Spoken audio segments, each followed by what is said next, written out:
जेफालेको यो view tower चाहिँ अत्यन्तै धेरै डरमरो हावाले झन्डै उडाइ लग्यो।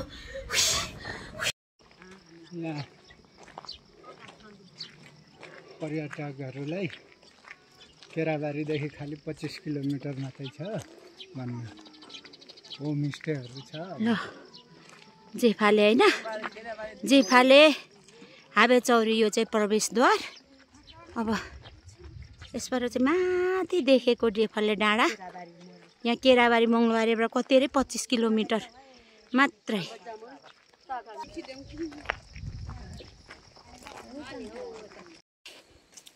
भ्यू टावर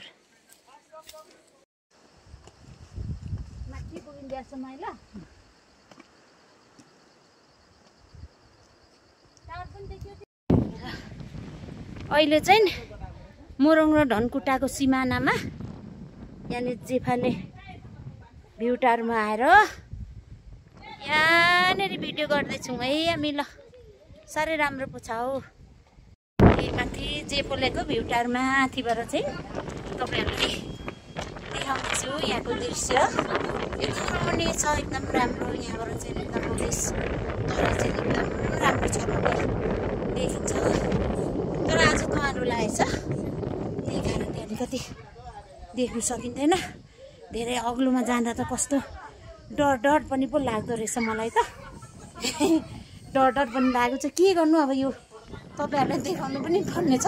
पछाडि चाहिँ यो तेह्रथुम धनकुटा होइन यतातिर देखिन्छ।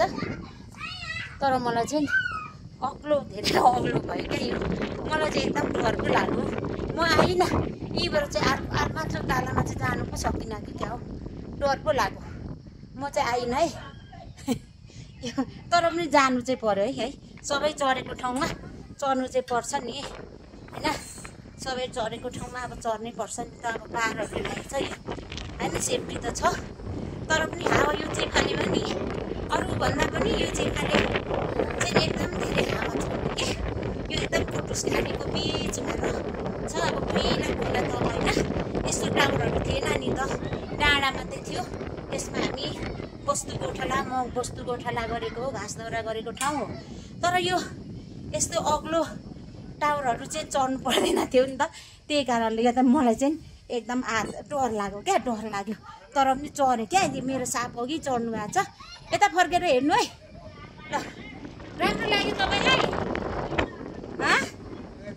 यता हेर्नु न, चढ्दो होइन ल, ब्युटिफुल भन्नु न, ब्युटिफुल प्लेस।